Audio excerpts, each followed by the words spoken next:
완전한 사랑 십자가라는 큰 주제로 함께 은혜를 나누고 있습니다. 오늘은 십자가를 지는 수고 그리고 진정한 만족이라는 제목으로 함께 은혜를 나누고자 합니다.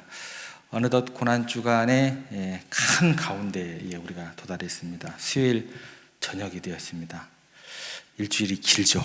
다른 집에서 지금 쉬셔야 될 시간인데 다시 퇴근하는 그런 몸을, 지친 몸을 이끌고 여기 나오시는 여러분들 참 수고가 많으십니다. 저는 더 즐겁죠.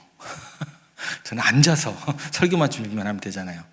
여러분들은 막 땀을 흘리고 이 사람 저 사람 만나야 되고 또 표정 관리도 해야 되고 또 말도 조심해야 되고, 저는 저 방에 앉아서 그냥 조용히 찬양 틀어놓고 말씀 읽고 설교만 준비하면 되거든요. 참 고생이 많으십니다, 이번 주간. 그래도 그 치열한 삶의 현장에서 땀 흘려 수고하시다가 그렇게 피곤한 몸 이끄시고 십자가 은혜를 사모하고 이 자리에 나오신 여러분의 심령 위에 우리 주님의 크신 위로가 임하시기를 간절히 소원합니다. 오늘 밤 우리가 이제 이사야 53장 11절 말씀을 함께 나누고자 합니다. 오늘 말씀을 시작하면서 여러분에게 조금은 실제적이고 여러분들에게 어떤 개인적인 어떤 질문을 하나 던지고 싶습니다.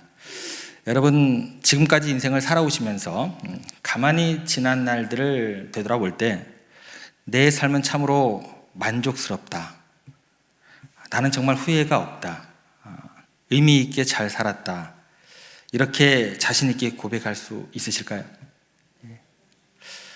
또 하나 질문 드릴게요. 우리가 언젠가 반드시 맞이하게 될 인생의 마지막 침상 위에서 숨을 거둬놓고 마지막 순간에 내가 그때 아파트 하나 더 샀어야 됐는데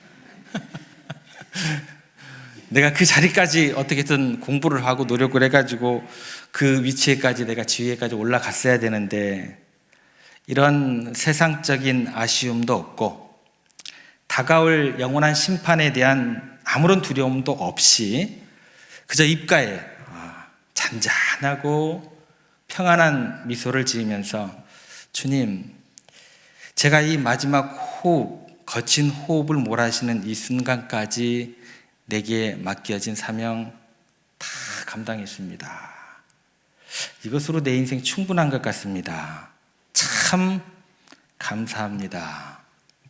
이렇게 고백할 수 있다고 한다면, 이렇게 평안히 눈을 감을 수 있다고 한다면 세상 사람들이 나를 향해서 어떻게 평가하든 그 사람이야말로 하나님 앞에서 가장 진실하고 성공적인 인생을 산 사람인 줄로 믿습니다.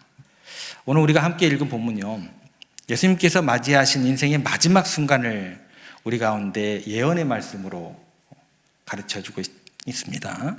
오늘은 이 마지막 순간을 먼저 두 가지 측면으로 좀 먼저 묵상을 해보겠습니다. 첫 번째는 뭐냐면 십자가에 달리신 그 주님의 모습이 어떠했는지, 이 내용을 가지고 한번 생각을 해보고, 또 뒤를 이어서 두 번째는 그 십자가 위에서 그 마지막 모습 가운데 주님께서 어떤 말을 꺼내시고 어떤 고백으로 그 인생을 마무리하셨는지, 이 두 가지를 먼저 좀 생각을 해보겠습니다. 먼저 우리 주님의 그 마지막 모습이 과연 어떠했을까 좀 생각을 해보겠습니다. 어때요? 여러분들 생각하기에 솔직히 말해보세요. 영광스러운 어떤 모습이에요? 여러분들 그렇게 인생을 마감하고 싶으세요? 십자가의 강도 옆에 나도 강도처럼 매달려가지고 인생을 끝내고 싶으세요? 이런 모습 과히 보기 좋은 모습이 아니죠, 그죠? 인간적인 눈으로 볼 때는 너무나 비참하고 처절한 마지막 모습이 됩니다. 예수님께서 십자가에 참혹하게 매달려 물과 피를 다 쏟으시면서 서서히 숨이 끊어져 가는 이 모습은 세상 사람들의 눈으로 보면 변명할 여지가 없는 거예요, 그죠? 모든 것을 잃어버린 완벽한 또 비참한 실패자의 모습, 부정할 수가 없습니다. 나이가 몇 세? 33살이죠. 몇 세? 33세? 어리죠. 33살이면, 그죠? 인생의 어떻게 해요? 가장 꽃 피울 만한 그런 나이죠. 젊은 나이였습니다. 또 3년 동안 살을 맞대고 동고동락했던 사랑하는 제자들 자신의 목숨 부지하겠다고 다 뿔뿔이 도망가 버렸습니다. 지나가는 사람들 벌거벗겨진 예수님, 안타깝다. 우리를 그렇게 먹이셨는데, 정말 그렇게 꿀과 같은 말씀으로 우리를 또 먹이셨는데 라고 이야기하는 사람은 없었죠. 침 뱉고 손가락질하고 조롱을 했습니다. 누가 봐도 예수님은 역사의 뒤안길로 쓸쓸하고 허무하게 사라지는 것만 같았습니다. 이것이 세상의 눈에 비춰진 우리 주님의 마지막 모습입니다. 그러면 이렇게 처참하고 끔찍한 모습 속에서 터져나온 우리 주님의 마지막 고백은 과연 어떤 것일까요? 여기서 우리가요, 참으로 기이하고 가슴 먹먹한 장면을 마주하게 됩니다. 우리 예수님께서 십자가에서 피 흘려 죽어가는 당신의 그 모습을 바라보는 세상의 평가와는 전혀 다른 차원에서 가장 깊은 만족을 누리면서 숨을 거두셨다라는 거예요. 만족을 선포하셨다라는 거예요. 도대체 어떻게 그 처참하고 비참한 죽음의 모습 한복판에서 주님의 입술에서 만족이라는 고백이 터져나올 수 있었을까? 굉장히 의아해지더라는 거예요. 오늘 본문이 그 비밀을 우리에게 알려줍니다. 다시 한번 53장 11절 말씀 다시 한번 저희들이 읽겠습니다. 그가 자기 영혼에 수고하는 것을 보고 만족하게 여길 것이라. 나의 의로운 종이 자기 지식으로 많은 사람을 의롭게 하며 또 그들의 죄악을 친히 담당하리로다.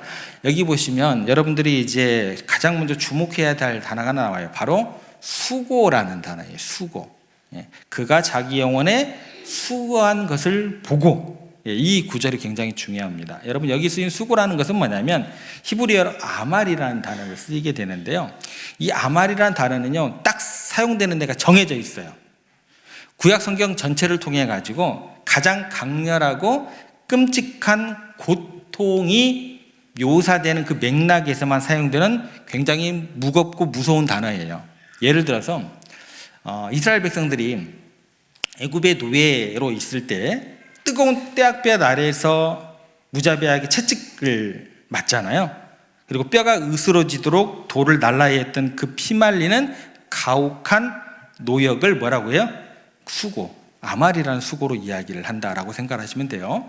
또 하나 좀 설명을 드릴게요. 어떤 때 나오냐면 하루아침에 모든 것을 잃어버렸던 사람이 한 명 있어요.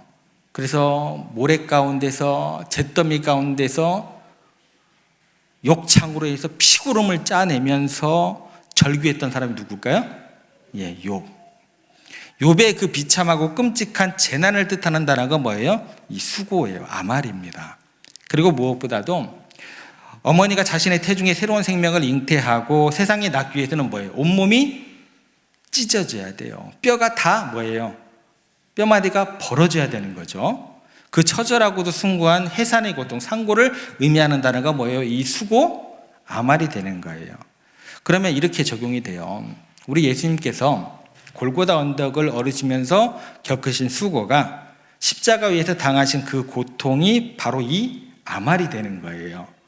무거운 나무 십자가에 진 눌려가지고 골고다 언덕을 오르시는 주님의 그 피 맺힌 걸음은 과거 이스라엘 백성들이 뭐예요? 애굽의 노예로 있을 때 그 떼약볕 아래에서 겪어야 했던, 벽돌을 만들면서 날르면서 겪어야 했던 뭐예요? 피와 땀을 다 쏟아내는 가장 참혹한 노예의 노동, 그 아말이 되는 거예요. 또 예수님께서는 로마 병사들의 납덩어리가 달린 채찍에 거룩한 등의 살찜이 뚝뚝뚝 떨어져 나갔어요. 욥의 욕창이 막 살이 막 탁 떨어져 나가잖아요. 그죠? 날카로운 가시관이 어떻게 이마의 뼈를 뚫고 들어갑니다. 이따만해요, 가시들이요. 무자비한 쇠못이 어떻게 해요? 주님의 핏줄과 신경이 지나가는 손목과 발목을 완전히 관통해 버렸습니다. 아무런 죄도 없이 온몸이 찢기고 상하였고 사람들에게 버림받아야 했던 이 처절한 순간은 과거 욥을 뭐라고 불렀어요? 의인 욥이라고 그랬어요. 과거에 의인 욥이 잿더미 위에서 신음을 하면서 고통 가운데서 겪어야 했던 그 억울하고 비참한 재난의 고통, 아말, 우리 주님께서 십자가 위에서 홀로 다 담당하고 계셨던 겁니다. 그리고 마침내 그 십자가 위에서 물과 피를 남김없이 쏟아내시고 숨을 거두시는 그 처절한 죽음은 지옥불에 떨어져 마땅할 우리를 거룩한 하나님의 자녀로 다시 어떻게 해요? 태어나게 하기 위해서 당신의 온몸을 찢으시고 뼈가 으스러지시고 생명을 낳으신 그 숭고한 해산의 고통, 아말이 되는 거예요. 수고라는 단어는 그냥 나온 단어가 아니게 되는 거죠. 그래서 딱 사용되는 용례가 있어요. 딱 그거예요. 이것이 아말입니다.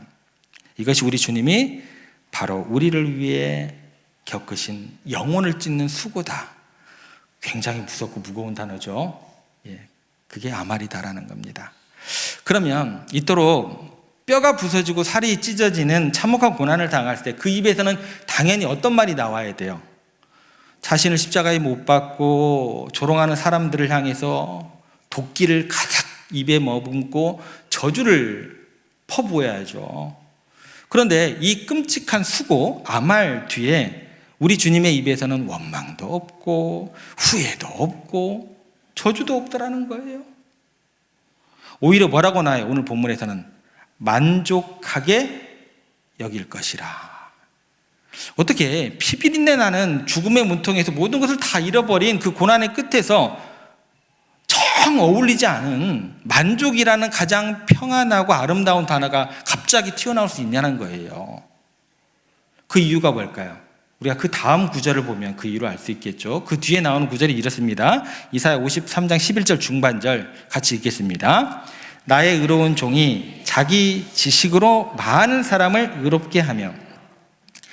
예수님께서 이제 그 십자가에서 피를 너무나 많이 흘리게 되고 땀도 흘리게 되니까 어떻게 돼요? 막 뭔가 흘러내릴 거 아니에요. 그러면 앞이 잘 보여요? 안 보여요? 흐려져요. 그렇게 흐려지는 그 죽음의 순간에도 당신의 영혼의 눈으로 아주 선명하게 바라보고 계신 것이 딱 하나 있었습니다. 그것이 뭐냐면 자신의 온몸을 찢어 흘린 그 핏방울의 수고가 수십 년, 수백 년, 수천 년의 시간이 훌쩍 뛰어넘어져서 마침내 맺게 될 너무나도 찬란한 생명의 열매들, 이것을 바라보고 계셨다라는 거예요. 그 열매가 뭐예요?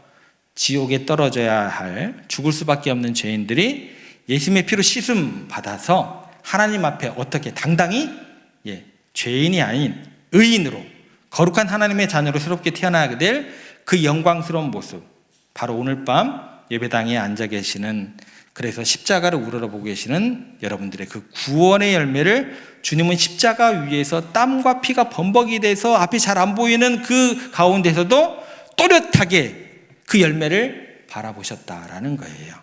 그래, 내가 지금 겪는 이 끔찍한 아말의 고통을 끝까지 내가 인내하고 버틸 수만 있다고 한다면 저 불쌍한 영혼들, 내 자녀들이 생명을 얻겠구나. 이 열매에 대한 확신이 있으셨기 때문에 우리 주님은 십자가에서 그 끔찍한 수치와 고통, 그 수고를 마다하지 않으시고 견뎌내실 수 있었다라는 이야기가 됩니다. 그래서 신약성경 히브리서 12장 2절은요, 이 장면을 이렇게 우리 가운데 설명을 해줍니다. 같이 한번 읽어보겠습니다. 믿음의 주여 온전하게 하시는 이인 예수를 바라보자. 그는 그 앞에 있는 기쁨을 위하여 십자가를 참으사 부끄러움을 개의치 아니하시더니. 여러분, 십자가는요 결코 그 자체로 기쁨이 아닙니다. 여러분, 십자가 막 걸고 다니지 마세요. 십자가 자체는 뭐가 아니에요? 결코 기쁨이 아닙니다. 십자가는 뭐예요? 말로 다할 수 없는 저주고 고통이에요. 그러나 그 십자가 너머에 뭐가 있는 거예요? 기쁨이 있는 거예요. 우리를 영원한 죽음에서 살리시는 그 생명의 열매가 우리 주님의 눈에는 너무나 분명하고 확실하게 보였기 때문에 주님은 그 십자가 저주고 고통인 줄 알면서도 그 너머에 있는 생명의 열매가 너무나 확실하게 보였기 때문에 뭐를 개의치 않으시고 부끄러움을 개의치 않으시고 기꺼이 참아내셨고 마침내 십자가 위에서 가장 깊은 미소, 만족의 미소를 지으실 수 있으셨다라고 히브리서 기자가 이야기하는 거예요. 자, 그러면 이제 이렇게 접근을 해볼게요. 예수님은 이처럼 십자가 너머의 열매를 아주 또렷하게 선명하게 보셨어요. 그러면 우리는 어떨까요? 우리도 그렇게 십자가 너머에 있는 그 열매를 또렷하게 볼 수 있을까요? 여러분 어떠세요? 우리가 시력이 별로 안 좋아요. 우리의 영적인 시력은요, 짧아요. 그리고 어두워요. 그래서 내게 주어지는 고난 너머에 있는 그 영광스러운 열매를 잘 보지 못할 때가 대부분입니다. 우리 가정에서, 직장에서, 그리고 우리 교회의 섬김의 자리에서 묵묵히 자리를 지켜야 할 그 사명의 십자가를 짊어질 때 우리 눈에는 미래의 그 영광스러운 열매가 잘 안 보여요. 그 열매가 보이는 게 아니라 당장 내 몸이 피곤하고 힘든 것이 보여요.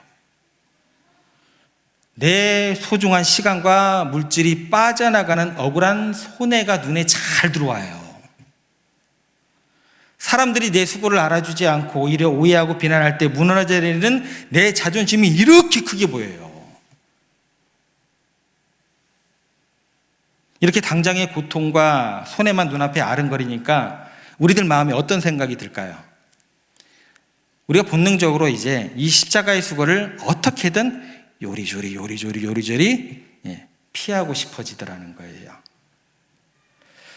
희생하기는 죽기보다 싫은데 사람들에게 칭찬과 인정은 조금 받고 싶어요. 땀 흘리며 무릎 꿇고 헌신하는 것은 싫은데 영광스러운 축복의 자리에는 남들보다 먼저 가서 앉아 있고 싶어요. 내가 왜 굳이 사서 고생을 해야 돼? 내가 왜 이 억울한 소리를 꾹꾹 참아가면서 내가 구역장을 해야 되고 찬양대를 해야 되고 교사를 해야 돼? 왜 내가 주방에서 땀 흘려 나 혼자만 봉사를 해야 돼? 나 안 해. 내년부터 다른 사람 지켜주세요, 목사님. 라고 조금만 마음이 상하고 힘들어도 그 자리를 박차고 세상으로 도망가 버리고 싶은 게 누구예요? 우리들이에요. 다 똑같아요. 내가 끝까지 자리를 지키는 십자가의 헌신은 점점 사라지고 고난 없는 영광, 고난 없는 영광이 없거든요 원래. 근데 우리가 지금 그러더라는 거예요. 고난 없는 영광, 십자가 없는 부활도 없어요. 근데 우리가 십자가 없는 부활을 그렇게 바라고 있다라는 거예요. 이게 우리들의 이제 솔직한 모습이 됩니다. 그런데 여러분, 여기서 우리가 참 감사한 게 하나가 있어요. 그게 뭐냐면 우리 하나님은요, 도망치려 꾀를 부리는 우리의 이 연약하고 이기적인 마음 누구보다 잘 알고 계신다라는 거예요. 만약 하나님께서 우리의 연약한 의지대로 우리가 원하는 대로 그냥 내버려 두셨다면 우리는 진작에 십자가 내팽겨치고 편안한 넓은 길로 다 도망가 버렸을 거예요. 그래서 우리 하나님께서는 우리를 도망가지 못하도록 때로는 아주 기가 막힌 방법을 사용하십니다. 내가 십자가 너머에 열매를 보지 못해가지고 자꾸만 뒷걸음치려고 할 때 나를 둘러싼 환경을 통해서 혹은 내 주변에 껄끄러운 저 같은 목사를 통해서 내가 그 사명의 자리를 떠나지 못하도록 억지로라도 그 십자가를 내 어깨에 확 던져버리십니다. 할렐루야? 할렐루야는 안 하시네. 이게 할렐루야 아니에요? 나오셔야 돼요, 이 할렐루야가. 때로 억지로 지워주시는 것이 우리에게 가장 큰 은혜가 되는 줄 믿으시기를 바랍니다. 성경을 보면 바로 이 억지로 지는 십자가의 은혜가 무엇인지를 가장 완벽하게 보여주는 하나의 예가 있습니다. 한 사람의 이야기가 나오는데 자신은요 단 1%도 십자가를 질 마음이 없었어요. 어떻게든 그 자리를 피해서 도망치고 싶었는데 어떻게 하다 보니까 상황이 떠밀려가지고 사람들이 떠밀려가지고 가장 강압적이고 폭력적인 방법으로 끌려가가지고 억지로 십자가를 짊어지게 된 사람이 한 명 나옵니다. 그 사람의 이름이 구레네 사람 시몬이다라는 사람이에요.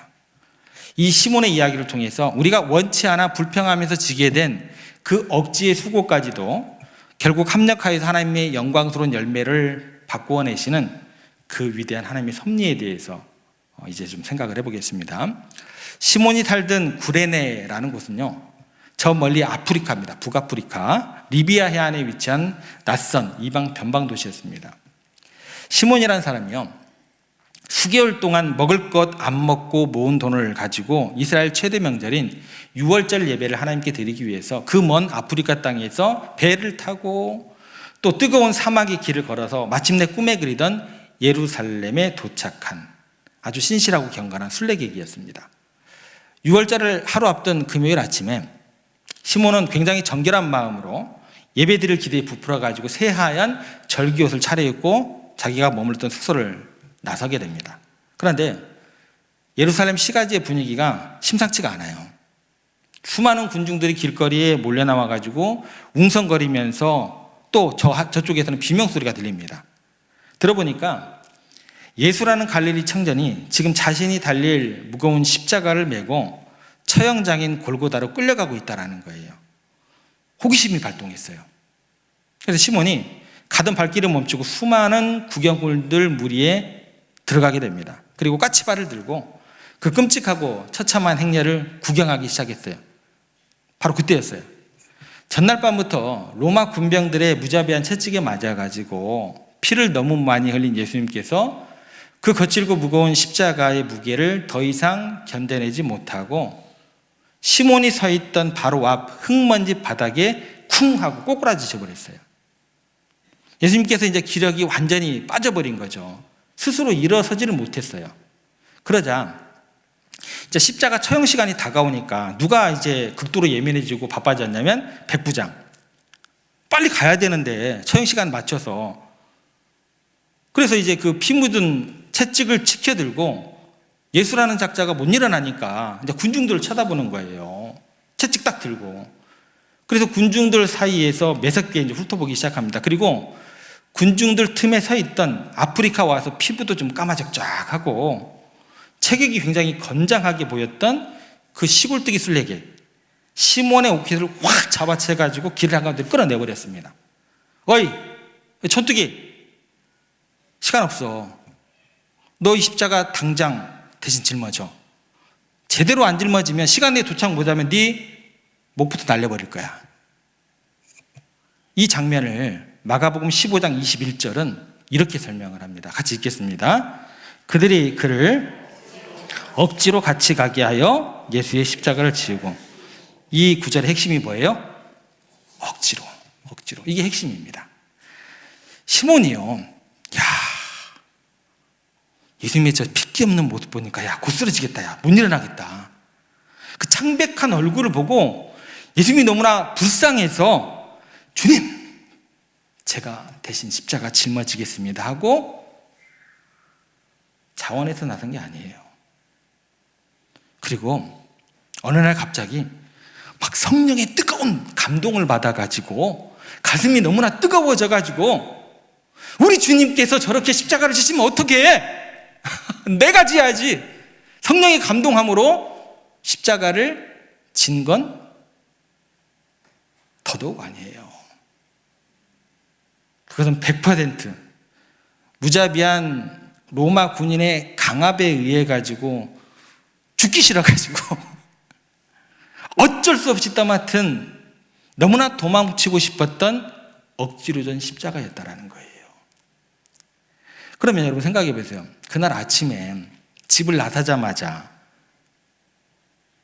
그런 일이 벌어진 거잖아요.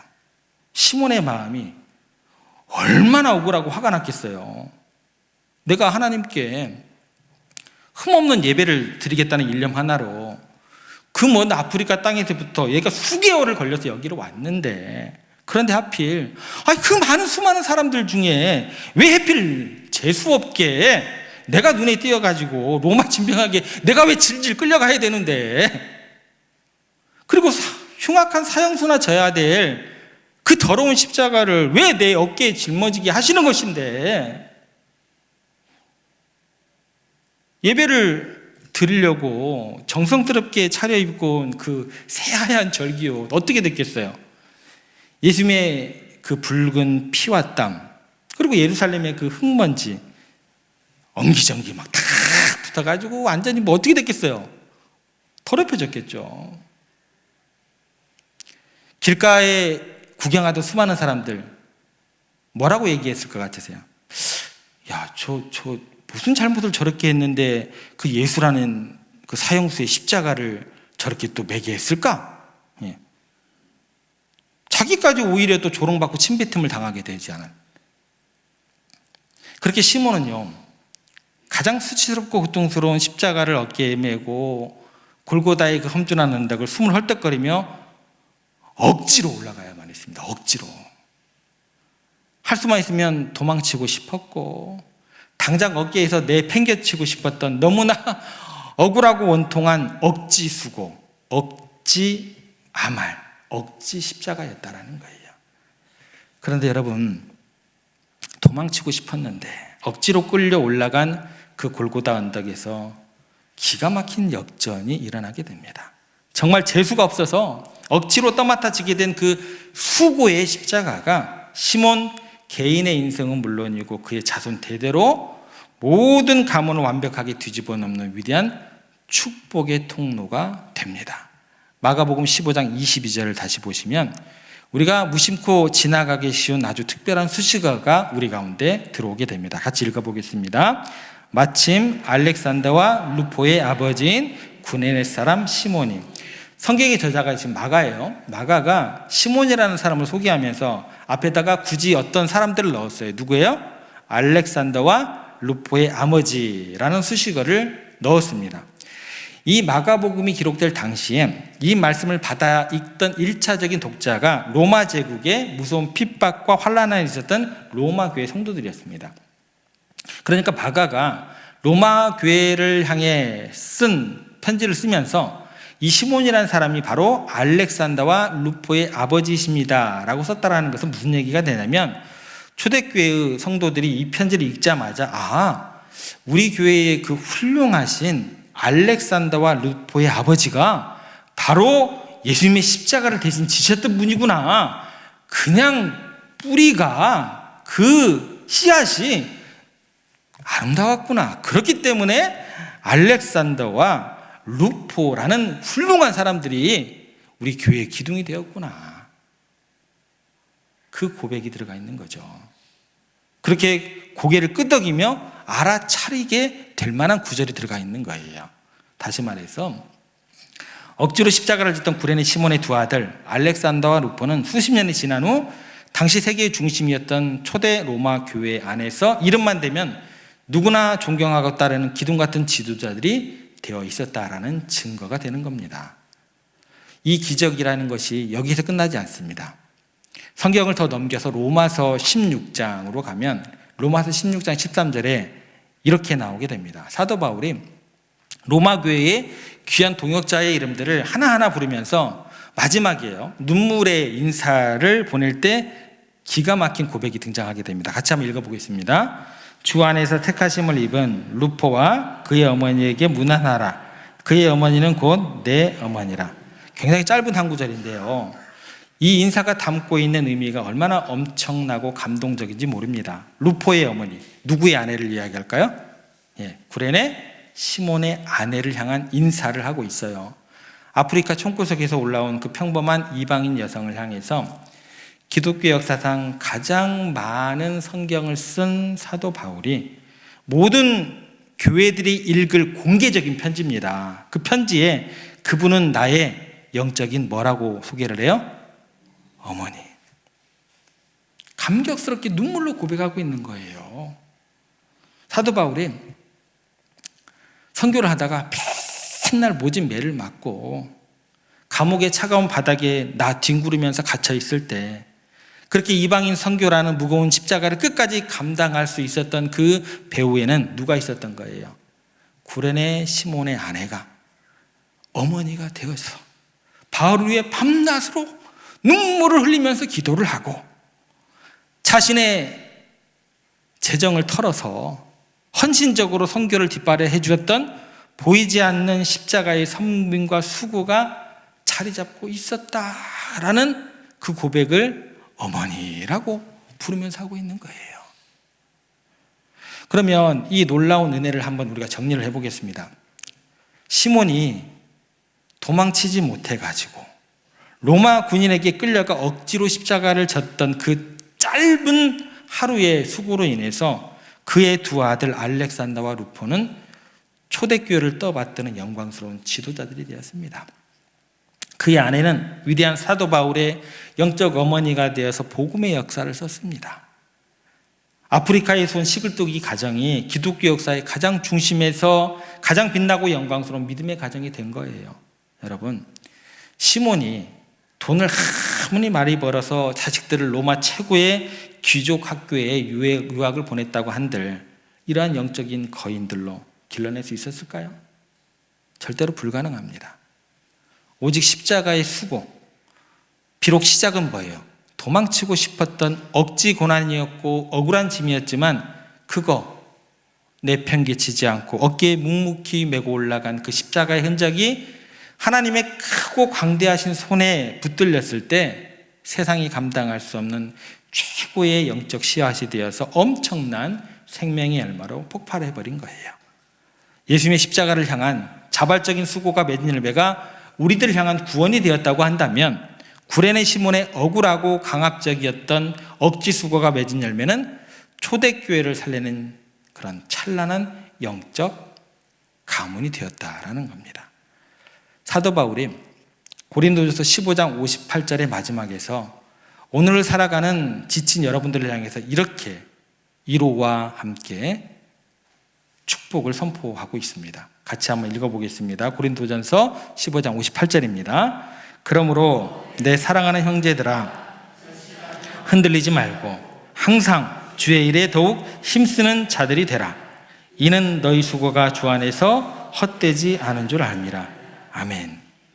주 안에서 결단코 헛되지 않다.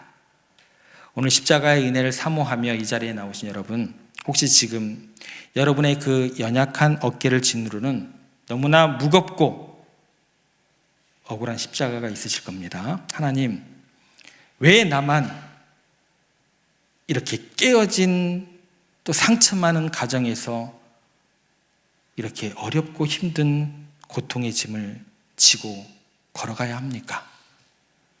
내가 왜 우리 교회에서 내 구역원들 사이에서 아무도 알아주지도 않고 빛도 안 나는 그 무거운 직분을 칭찬은커녕 오해를 실컷 받으면서 억지로 왜 끌고 가야 합니까? 너무 억울하고 지치고 서러워서 당장이라도 그 짐 내팽개치고 세상으로 도망가 버리고 싶으시잖아요.